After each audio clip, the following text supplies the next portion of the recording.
Hi, it's time for another verb of the day. Today's verb is encourage. Let's take a look at some of the definitions or the ways that we use this verb. The first way you'll likely to hear the verb encourage used is to mean to give support, to give confidence, or to give hope to another person. Now, this is a verb I find myself doing quite frequently for my students, trying to offer support, maybe when they're going through a difficult time, or trying to increase their confidence, make them realize they know so many more English words and they're able to communicate so many more ideas than they were 6 weeks ago or 6 months ago, however their situation may be. A second way you'll hear the verb encourage used is to mean to give support and advice to another so that they will do something or that they will continue to do something. So again, we can use the example of teachers. Many teachers will encourage their students to take additional classes or maybe to take a more challenging class. They're saying, I think you're capable of doing this, and you will have different types of support, different types of help as you progress into these new courses. A third way you'll hear the verb encourage used is to mean to help an activity or an idea to develop. So sometimes you'll hear this verb used in connection to writing. So we might do an activity that encourages people to think about something differently or maybe to kind of freely let their ideas flow. You should know that encourage is a regular verb. To make the progressive form of this verb, you need to drop the E and then add ing to form encouraging. The past tense and participle forms of this verb can be made by just adding the letter D since this verb already ends in an E. Our base verb, encourage, ends in a J sound, and that's a voiced sound. So our past tense ending is going to make a D sound. It should sound like this. Encouraged, encouraged. Okay. Notice I'm not adding an extra syllable, so I'm not saying id, just making a d sound on the end of that verb. Now, there's one additional phrasal verb we should look at, and that is to encourage someone in something. And the meaning here is not all that different. So again, we're talking about supporting someone. Maybe we're urging them, kind of pushing them on as they pursue something. An example of this might be, who has encouraged you in your studies? So as you have pursued different areas of study. Maybe it's pursued a college degree. Maybe it's your pursuit of understanding more English, right? It can be different for everyone. But this question is asking, who has supported you? Who has urged you to continue? Now we're going to practice our verb of the day, and today we're going to practice making sentences where we are giving advice. And this is going to use modals, and you're going to see 3 different ways that people give advice in English. Now, when we give advice, many times we're telling people that we think or that we believe doing this is a good idea. So it's a little different than the imperative when we just tell somebody to do another action, do a particular action. Right here, it's maybe a little softer.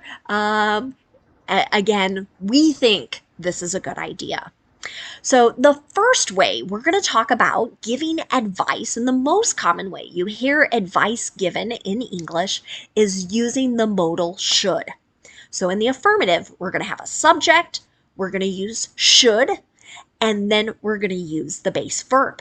You can see that in my example sentence. Teachers should encourage all of their students to challenge themselves. I say this to my students often. I don't want things to be too easy, right? Where they never make a mistake or they don't have to think very hard to do something. I want them to think a little hard and make some mistakes because that's indicating they're pushing themselves. Now, you can also give negative advice where we tell someone or some group of people that we do not think it's a good idea to do an action.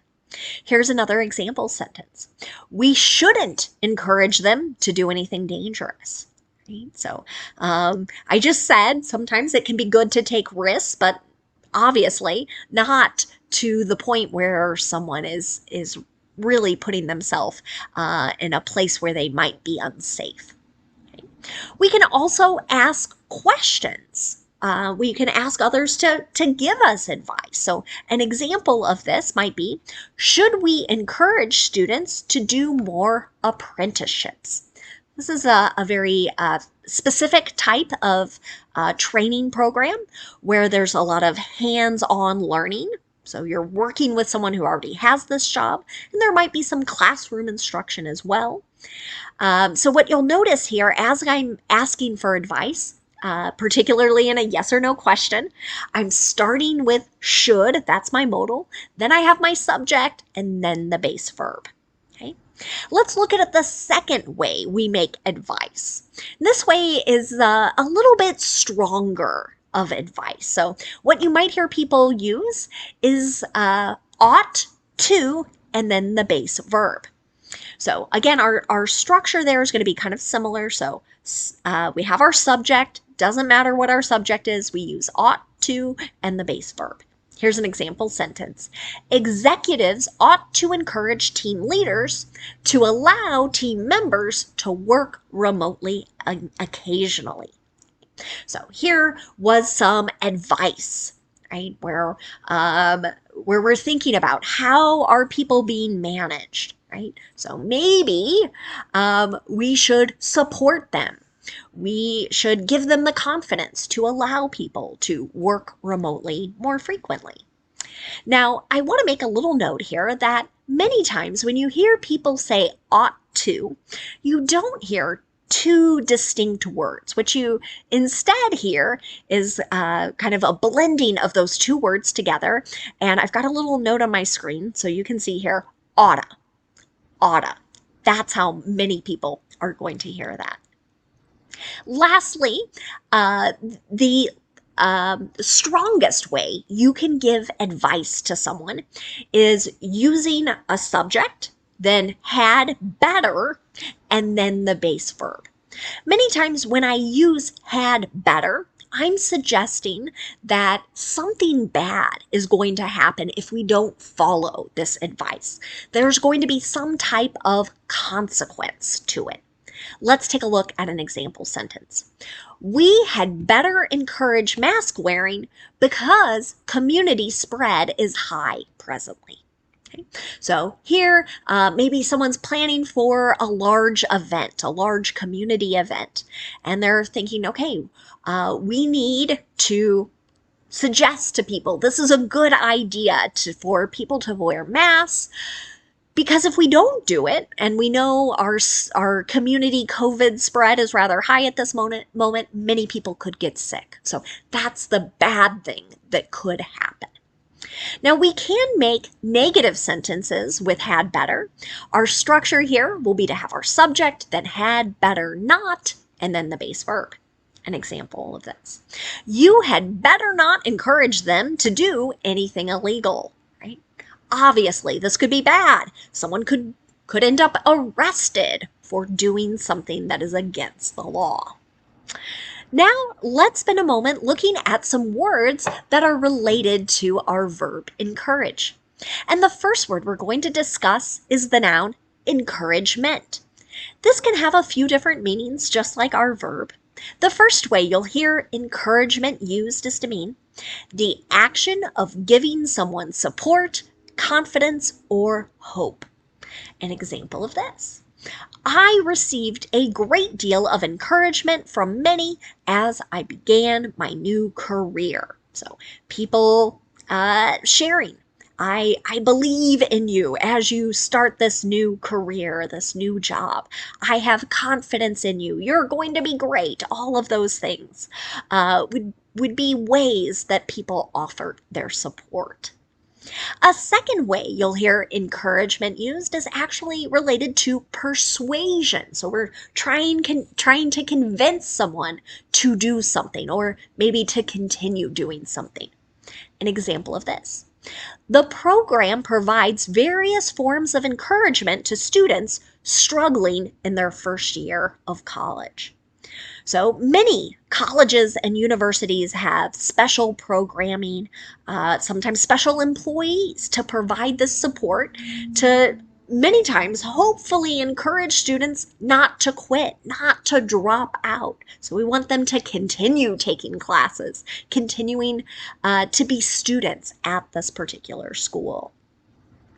A third way you'll hear encouragement used is to mean the act of trying to stimulate the development of an activity, a state, or belief.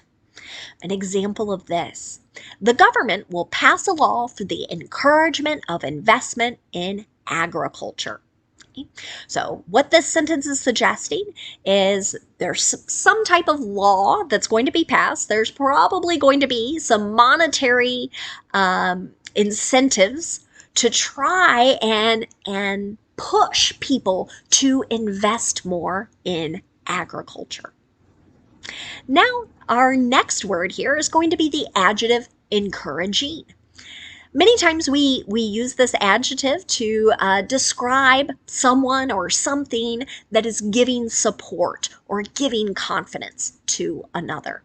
An example of this: many professors have shared encouraging words with me. So here, encouraging is describing the words that have been offered. Now, a second way you'll hear this adjective used is to refer to something that's positive or something that gives hope for something in the future, some future success. An example of this: the results of the latest research study into the new medicine show encouraging results. Okay? So we don't know in this sentence exactly what illness or what disease is being treated, but early results, right, make us think, oh, we might have something good here, something that's really going to help people beat this particular disease. The last related word we'll look at today is the adverb encouragingly. This means that an action is being done in a way that gives somebody support, courage, or hope. An example of this: less encouragingly, the company reported slow revenue growth in the fourth quarter. So now, because I have another word included in this sentence, less encouragingly, now I'm talking about something that is not really giving support or hope. So here we have a company that did not grow their revenue in the way that was expected, right? So this is kind of having that negative impact on people's hopes for the future of this company. Thank you so much for watching today's video. I hope you have a great day.